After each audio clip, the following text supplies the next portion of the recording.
बात अब मौसम की करेंगे। राजस्थान में एक बार फिर से बारिश और आंधी का अलर्ट है। सर्द हवा चलने से 10 डिग्री तापमान गिर चुका है। आज और कल मौसम साफ रहेगा। वेस्टर्न डिस्टर्बेंस के एक्टिव होने की संभावना जताई जा रही है। 26 और 27 जनवरी को एक्टिव हो सकता है एक नया वेस्टर्न डिस्टर्बेंस। इन 2 दिन उत्तर पूर्वी जिलों और पश्चिम के कुछ जिलों में सुबह सुबह हल्का कोहरा भी देखने को मिल सकता है। मौसम विभाग का यह अनुमान है। एक बार फिर से बारिश और आंधी का अलर्ट मौसम विभाग ने जारी कर दिया है, क्योंकि आज तक का अलर्ट था, क्योंकि नया जो पश्चिमी विक्षोभ एक्टिव हुआ था वो 24 तारीख तक एक्टिव था। लेकिन अब आज और कल मौसम साफ रहने का अनुमान मौसम विभाग ने जताया है। लेकिन उसके बाद एक और वेस्टर्न डिस्टर्बेंस एक्टिव होगा और फिर मौसम बदलेगा। 26 और 27 जनवरी को एक्टिव हो सकता है नया वेस्टर्न डिस्टर्बेंस और उसकी वजह से मौसम में बदलाव आप महसूस करेंगे। बारिश होगी, आंधी आएगी और शीतलहर आपको सताएगी भी। और हमारे सहयोगी हमारे साथ जुड़ रहे हैं जयपुर से काशीराम और श्रीगंगानगर से प्रदीप, दोनों का रुख करेंगे। सबसे पहले जयपुर का रुख कर लेते हैं। काशीराम, जयपुर का मौसम अपडेट क्या है आज? जी दीपका, बिल्कुल देखिए, जयपुर में फिलहाल सर्दी रंग दिखाने लगी है दोबारा से, क्योंकि मकर संक्रांति के बाद ये माना जा रहा था कि सर्दी का असर कम होगा और वाकई में पिछले दिनों में पिछले 4-5 दिन में सर्दी का असर कम भी रहा। लेकिन कल से जब बारिश हुई है कई जिलों में, जयपुर सहित जो पूर्वी राजस्थान के और पश्चिमी राजस्थान के कुछ ज़िले हैं जिनमें बारिश हुई, वहाँ पर तेज़ सर्दी का असर देखा गया है। जयपुर में भरतपुर है, अजमेर है, अलवर है, दौसा है, नागौर है, इन ज़िलों में कल हल्की बारिश देखने को मिली और इसके बाद यहाँ पर सर्दी का असर भी बढ़ा है। जयपुर में खासतौर पर आज सुबह से तेज़ सर्दी देखी जा रही है। जैसे कि कैमरा पर्सन हमारे संजय कुमार दिखाएंगे भी, यहाँ जो मॉर्निंग वॉकर्स हैं उनको भी सर्दी महसूस हो रही है। और आज हालांकि मौसम साफ रह सकता है, आज कोहरे का असर नहीं है। आज जयपुर में भी कोहरा नहीं है और आसपास के कुछ जगहों पर भी कोहरे की कम आशंका है। लेकिन कल और आज और कल 2 दिन मौसम साफ रह सकता है। लेकिन 26 जनवरी से 26 और 27 जनवरी को जब एक बार फिर से पश्चिमी विक्षोभ सक्रिय होगा तो एक बार फिर से कोहरे का असर देखने को मिल सकता है। सर्दी और ज़्यादा बढ़ सकती है। आज भी हालांकि कड़ाके की ठंड है जयपुर शहर में और जो लोग निकल रहे हैं वो काफ़ी सावधानी के साथ निकल रहे हैं। थोड़ी देर पहले एक राजस्थान पुलिस की बैंड की यहाँ पर रिहर्सल टाइप में हो रही थी, क्योंकि आज शाम को अमर जवान ज्योति पर उसका भी कार्यक्रम होना है। तो देखिए, मौसम जो है वो फिर से एक बार सर्दी का प्रकोप बढ़ा है। 10 डिग्री तक तापमान गिरा है। कई जिलों में तेज़ ठंड बढ़ी है। सिरोही में कल जो अधिकतम तापमान है दिन का वो 15 डिग्री तक ही पहुंच गया था। तो बहुत ज़्यादा सर्दी हुई है कई जिलों में। दिन का जो तापमान है वो 20 डिग्री से ज़्यादा किसी भी ज़िले में नहीं रहा है। तो निश्चित रूप से सर्दी बढ़ी है और रात का जो तापमान है उसमें भी गिरावट दर्ज की गई है।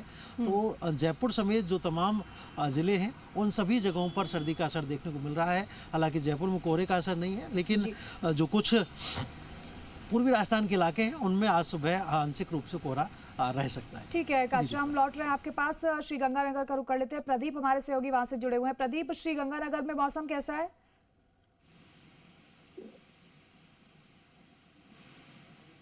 जो कल हुई बारिश है उसके बाद से है वो सर्दी बढ़ी है। और बात करें गंगानगर में, तो गंगानगर में है जो राज्य का दूसरा सबसे ठंडा जिला है वो श्री गंगानगर है। यहाँ पर दिन के तापमान की बात करें तो दिन का तापमान है वो करीब 16 डिग्री के आसपास है, तो वहीं जो रात का तापमान है वो करीब 6 डिग्री के आसपास है। हालांकि जो पूरे जिले गंगानगर, हनुमानगढ़ सहित जिन इलाकों में बारिश हुई है वहां पर आज कोहरा है वो नहीं छाया हुआ है, तो इससे कहीं ना कहीं वाहन चालक है उनको जरूर राहत मिली है। लेकिन जिस तरीके से जो बारिश हुई है उसके बाद सर्दी है उसका असर बढ़ा है, क्योंकि कल देर रात हुई बारिश के बाद कल दिन भर है वो पूरे जिले में शीतलहर का प्रकोप रहा और पूरे जिले में है वो बर्फीली हवाएं हैं वो यहाँ पर चल रही थी। उसके साथ साथ बात करें जिस तरीके से बारिश हुई है तो उससे किसानों को कहीं ना कहीं राहत है वो जरूर मिली है, क्योंकि जिस तरीके से फसलों को सिंचाई पानी की काफी आवश्यकता थी और ऐसे में जो मावठ की बारिश हुई है उससे और जो रात का तापमान है उसमें भी जो कमी आई है, तो वहीं जो दिन का तापमान है उसमें भी कमी आई है, तो इससे किसान है वो यहाँ पर खुश नजर आ रहे हैं। वहीं बात करें गंगानगर के तापमान की, तो गंगानगर का तापमान है जो दिन का तापमान है वो करीब 16 डिग्री के आसपास है। और वहीं जो गंगानगर जिले के लिए येलो अलर्ट जारी किया गया है, आगामी 2 दिनों में भी बारिश की संभावना है वो यहाँ पर जताई गई है। तो कहीं न कहीं जिस तरीके से आगामी दिनों में जो मौसम विभाग है उसकी माने तो आगामी जो 26 और 25 और 26 जनवरी है, तब वहाँ यहाँ पर है दोनों जिलों में बारिश के साथ साथ जो है वो मेघ गर्जन की भी संभावना है, वो यहाँ पर जताई गई है। जिससे आंशिक तौर पर एक बार जो सर्दी बढ़ी है उससे जो आमजन है उसकी दिनचर्या में तो जरूर फर्क पड़ा है, क्योंकि आमतौर पर देखा जाता है कि सुबह सुबह मॉर्निंग वॉक करने वाले लोगों की संख्या है वो घटी है। तो वहीं जी। जिस तरीके से जो शीतलहर चली है तो उससे जो छोटे बच्चे हैं उनको भी यहाँ पर परेशानी है वो हुई है, क्योंकि जो पिछले कई दिनों में जो सर्दी थी उसके बाद है जिला कलेक्टर ने यहाँ पर तमाम आदेश जारी किए थे, लेकिन उसके बाद अब काफी लंबे अंतराल के बाद 15 दिसंबर के बाद से है वो जिले में स्कूल खुले हैं। तो उसके बाद अब जिस तरीके से बारिश हुई उसके बाद जो सर्दी है वो जरूर बढ़ी है दीपिका।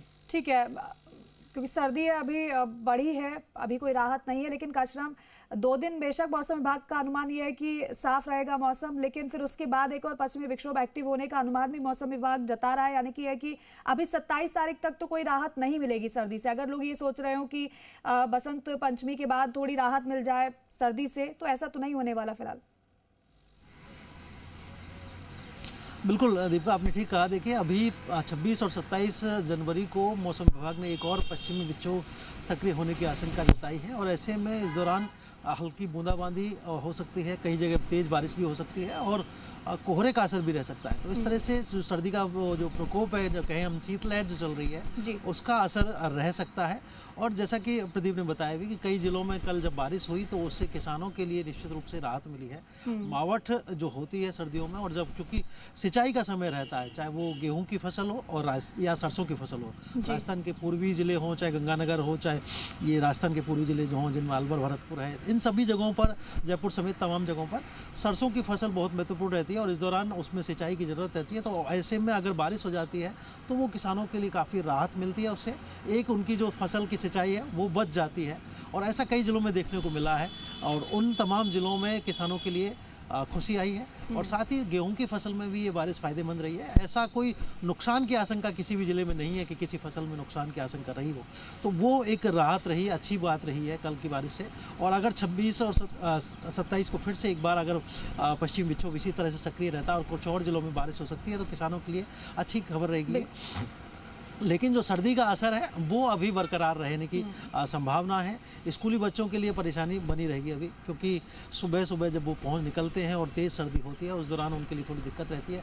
अभी चूँकि गणतंत्र दिवस है सोमवार को और इस दौरान बड़े स्तर पर स्कूलों में तैयारियाँ भी चल रही हैं, तो छोटे बच्चों के लिए फ़िलहाल वो परेड की तैयारी हो, चाहे स्कूली प्रतियोगिताओं में गायन की तैयारी, उन सब के लिए सर्दी का असर यहाँ पर देखने को मिलेगा। और यहाँ जब हम स्टैचू सर्किल पर इस वक्त हैं दीपिका, तो हमारे देखिए कैमरा पर्सन दिखाएंगे किस तरह से मॉर्निंग वॉकर्स हैं, उनकी संख्या कम है, इक्का दुक्का लोग ही निकल रहे हैं मॉर्निंग वॉक पर, क्योंकि तेज़ सर्दी है। ऐसे में लोग बचाव करके ठंड से उपाय करके निकल रहे हैं, कुछ एक लोग ही हैं संख्या में, और नहीं तो यहाँ पर इस वक्त काफ़ी, अगर गर्मियों के दिनों में देखें तो काफ़ी भीड़ नज़र आती थी और आमतौर पर अगर मार्च अप्रैल की बात करें तो बहुत ज़्यादा भीड़ रहती है इस दौरान, लेकिन अभी जो है संख्या वो बहुत कम है, केवल इक्का दुक्का संख्या में लोग निकल रहे हैं, क्योंकि सर्दी का असर है और मॉर्निंग वॉकर्स की जो संख्या है इस दौरान काफी कम हो जाती है। सेंट्रल पार्क के पास का ये इलाका है, सेंट्रल पार्क में भी बड़ी संख्या में बिल्कुल काशीराम, यानी कि है कि सर्दी का जो असर है अभी बरकरार है और इसलिए लोग अगर घर से बाहर भी निकल रहे हैं तो फिर अपने पूरे इंतजाम के साथ निकल रहे हैं कि कहीं उनकी तबीयत ना बिगड़ जाए। बहुत धन्यवाद आप दोनों का।